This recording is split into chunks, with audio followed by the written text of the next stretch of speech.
Oh. They all kind of hit you with a different mood to all of them. And that's just a couple of small examples. But what I want to look at today is where some of these styles originated, where they first came from. Because everything has to start somewhere, right?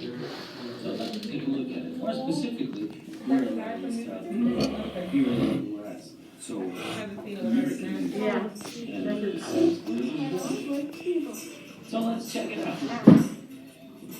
So it makes sense for us to start right here in Chicago, where we have the Chicago blues. You see, the blues was not invented in Chicago. It actually came from Mississippi. More specifically, an area called Mississippi Delta, an area along the Mississippi River. The blues that was played in the Mississippi Delta predated the invention of the electric guitar.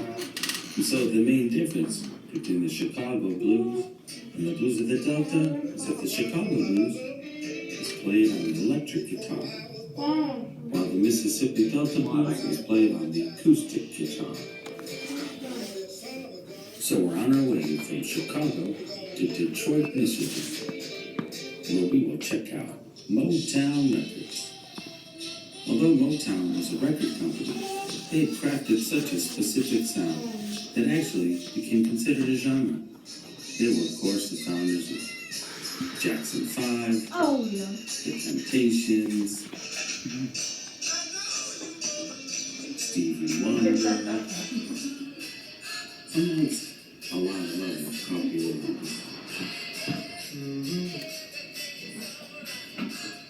Alright, it's time to get to our next destination, New York City. And we'll check out the birthplace of hip-hop music.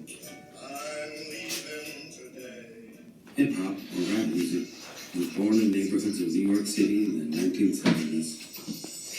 This man, DJ Kool Herc, is considered one of the first DJs to rap over a beat. And Grandmaster Flash, the DJ, who developed many of the early techniques. Run DMC, one of the most popular early rap groups in New York City. And then there was Curtis Blow, another early influential rapper. And the Sugar Hill Gang, who had the first top 40 rap hit in 1979. Hey, it's time to head south. Here we go, down to Miami, Florida.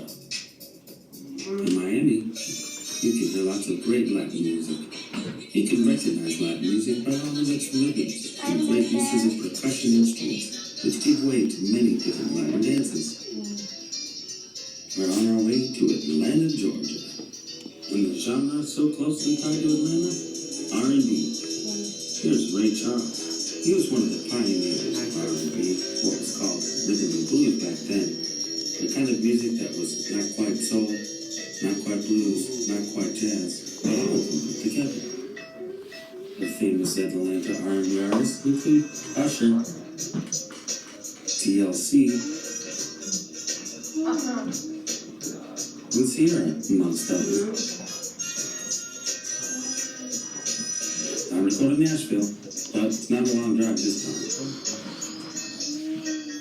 Nashville music, and of course, you guessed it, considered the home of country music. You can hear tons of different music right here in an area they call Music Row. People come to Nashville to fulfill their dreams of being a country star and performing at Nashville's Grand Ole Opry. Get your bongo music, guys. Alright, we're gonna head west across Tennessee to another awesome music town, Memphis. Memphis, Tennessee is one of those cities that, rightfully so, claims to be the home of rock and roll. This man recorded the very first known rock and roll recording in Memphis, and Sun Studio recorded some early rock and roll hits for Elvis Presley. You can also check out Graceland, where Elvis lived. And while you're in Memphis, check out the famous Stax Records, which is now the Soul Music Museum. Alright, we're heading south to New Orleans. Although you can hear so many different genres in New Orleans, it is considered the home of jazz music. People set up and play music all over New Orleans. One of the most significant musicians in the early development of jazz, Louis Armstrong, was from New Orleans. They named the airport after him. Speaking of airport, let's fly over to Austin. Check out the birthplace of some cowboy songs. We are in Austin, Texas. And cowboy music, or western music, has been around a really long time, hundreds of years. And it's kind of more relaxed and slow-paced.